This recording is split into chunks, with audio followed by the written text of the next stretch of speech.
Om nee te sê vir goed is natuurlik, en mens moet dit doen, maar om nee te sê vir awesome geleenthede, wil ek nou nie meer doen nie. My dogter het 'n geleentheid gehad om saam met die skool te gaan leer om te duik, jou duikkursus te doen by Sodwana.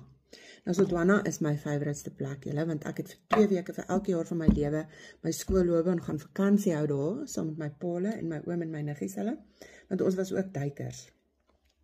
So sy kom toe na die middag hier by die huis, sy is in die garage in, duiksak oop, sy het my wetsuit aan. Sy's ready to go. En ek moes vir sê, ek is jammer, ek kan nie vir jou hierdie geleentheid gee nie.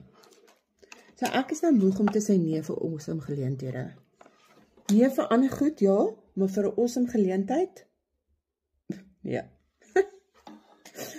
Ek wil ja sê. Ek wil ja sê vir 'n awesome geleentheid vir my kinders. Ek wil ja sê dat hulle kan herinneringe maak van goeie tye wat hulle deurgegaan het. En hierdie blueprint wat ek volg, gaan vir my daai geleenthede gee, sodat ek nie weer hoef nee te sê vir 'n Sodwana vakansie. It's crazy.